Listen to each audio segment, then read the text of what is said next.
Nama seperti mantan Panglima TNI Andika Perkasa hingga Wali Kota Solo Gibran Raka Buming Raka digait PD Perjuangan dan koalisinya sebagai juru kampanye untuk memenangkan Ganjar Pranowo di Pilpres. Bagaimana kekuatan sosok di balik tim Ganjar ini? Kita akan bahas bersama dengan Direktur Eksekutif LSI Jayadi Hanan dan Ketua DPP PD Perjuangan Sukur Nababan. Selamat sore Pak Jayadi, Pak Sukur. Selamat sore Mas Rahmat. Baik, Pak Sukur, ada nama Jenderal Purnawirawan Andika dan juga Gibran Raka Buming Raka. Apa alasan mereka ada di balik tim Ganjar? Apakah strategi untuk dongkrak elektoral, Pak Sukur? Ya tentu saja kan Pak Andika itu kan jenderal ya. Dan beliau mantan Panglima. Nah tentu memiliki komitmen dan pilihan politik yang sudah pasti.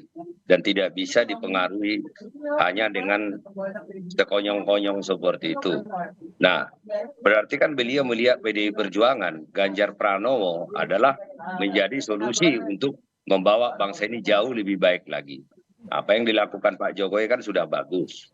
Nah, jadi kalau dikatakan perubahan kan kita tidak tahu apa yang mau dirubah, apa yang mau diperbaiki. Nah, dengan Ganjar kan itu melanjutkan semua apa yang sudah dimulai dan memperbaiki hal-hal apa yang sudah kurang terkait dengan Jenderal Andika seperti yang saya sampaikan tadi. Ya beliau melihat bahwa Ganjar PDI Perjuangan adalah menjadi rumah politiknya, rumah perjuangannya. Itu yang bisa saya sampaikan. Oke, kalau Gibran gimana Pak Sukur? Ya Gibran kan kader PDI Perjuangan, Mas. Jadi seluruh kepala daerah, anggota legislatif dari PDI Perjuangan ditugaskan menjadi tim kampanye. Ya termasuk saya. Nah artinya khususnya di daerah, di mana dia daerah pemilihannya untuk anggota DPR, DPRD. Walaupun ini DPRD, ditunjuk Gibran, Pak Sukur kan sebelumnya juga sempat ada polemik soal beberapa kali bertemu dengan Prabowo nih Pak Sukur. Lah kan itu sudah selesai. Ini kan sebenarnya kawan-kawan yang bikin polemik. Pada saat klarifikasi Mas Gibrannya kan datang ke kantor DPP partai, memakai seragam partai. Dan jelas beliau mengatakan bahwa saya adalah kader PDI Perjuangan yang taat dengan perintah partai, taat dengan perintah ketua umum. Nah, waktu acara di Gelora Bung Karno juga, saya bertemu dengan beliau, duduk samping-sampingan. Nah, beliau datang tepat waktu, memakai seragam partai. Jadi menurut saya Gibran kan harusnya tidak menjadi polemik karena dia adalah kader partai. Kader partai tentu saja bertugas dan ditugaskan untuk memenangkan pertarungan-pertarungan kepartaian, khususnya pemilihan anggota legislatif dan presiden 2024. Baik, Pak Jayadi, bagaimana Anda lihat sosok dari Andika dan juga Gibran yang saat ini ada di balik tim pemenangan Ganjar Pranowo? Kan Andika baru ya KTA PDIP-nya, kemudian juga Gibran di Solo nih, bukan di DPP, Pak Jayadi. Ya, pertama ya ada 4 hal yang dicari publik menurut riset ya dari kandidat capres cawapres itu. 1 merakyat, 2 jujur bersih, 3 tegas berwibawa, 4 pintar gitu. Yang merakyat tuh sementara ini lebih unggul di Ganjar. Kalau jujur bersih tiga-tiganya dapat. Lalu tegas berwibawa itu lebih ke Prabowo, pintar itu lebih ke Anies. Nah masuknya masuknya Pak Andika itu diharapkan bisa membantu, menurut saya, dugaan saya, membantu dari sisi Pak Ganjarnya, image bahwa tim Ganjar juga memiliki karakteristik tegas dan berwibawa itu. Itu dari sisi Pak Ganjarnya. Tapi dari sisi kemampuan memobilisasi dukungan, tentu saja sebagai mantan Panglima, sebagai tentara, kan biasanya memiliki leadership yang kuat, memiliki kemampuan untuk melakukan pengorganisasian yang juga baik. Jadi barangkali 2 itu yang mungkin bisa diharapkan dari penunjukan seorang Andika. Kalau Gibran, Pak Jayadi? Gibran ada 2 minimal yang bisa dibantu oleh Gibran. 1 seperti yang sudah disebut, muda ya, dia milenial. Sebagai anak milenial, Gibran cukup efektif selama ini. Kemampuan dia untuk berkomunikasi secara politik itu sangat kreatif dan cukup menarik gitu. Yang kedua, jangan lupa Gibran adalah anak Presiden Jokowi. Bagaimanapun tidak bisa dinafikan faktor Presiden Jokowi masih cukup efektif di dalam kemungkinan ya dalam Pilpres 2024. Jadi Gibran antara lain bisa menjadi salah satu representasi bahwa Pak Jokowi tetap endorse Ganjar gitu di tim PDIP ini. 2 itu minimal dari Mas Gibran. Baik, saya ingin juga tanya soal nanti pengaruh elektoralnya seperti apa bagi Ganjar dengan adanya dua sosok ini. Tapi Pak Sukur, ini kan ada gap nih, ada gap. Yang satu senior, Purnawirawan, yang satu muda, wali kota Solo. Bagaimana? Apakah ini salah satu strategi juga untuk menjaring seluruh lapisan elemen? Ya tentu saja kan ya semua lapisan khususnya kaum milenial kan itu menjadi pemilih terbesar. Tetapi seperti yang dikatakan Pak Jayadi tadi, ini kan kita bahas Gibran itu karena kebetulan putra presiden. Nah, banyak sekali kepala daerah kami yang ditugaskan DPP partai untuk menjadi tim kampanye, khususnya di daerahnya. Kepala daerah kan punya pengaruh. Nah, itu tidak kita bahas. Nah, itu tugas seorang kader, Mas. Jadi, ya Gibran sebagai kader PDI Perjuangan, nah tentu juga dia harus mampu melaksanakan tugas sebaik-baiknya dari partai untuk memenangkan keputusan partai. Oke. Nah, apakah itu akan berdampak? Nah, tentu saja semua kepala daerah kami, dia terpilih kan karena memiliki kekuatan sosial, kekuatan politik dan kekuatan pengaruh kan, sehingga Baik. mereka terpilih. Baik. Pak Jayadi kemarin disinggung oleh Mbak Puan nama Andika Perkasa. Apakah Andika ini bisa juga jadi jalan tengah bagi PDIP ketika alot nih bahas cawapres? Iya, bisa. Dan kalau dia dari elektabilitasnya secara individu, Pak Andika masuk 10 besar. Meskipun agak jauh tertinggal dari misalnya Erick Thohir, Ridwan Kamil, Sandi Uno, AHY, dan nama-nama yang sudah sering kita bicarakan. Tapi namanya masuk 10 besar, tidak kalah dari Erlangga Hartarto atau apa namanya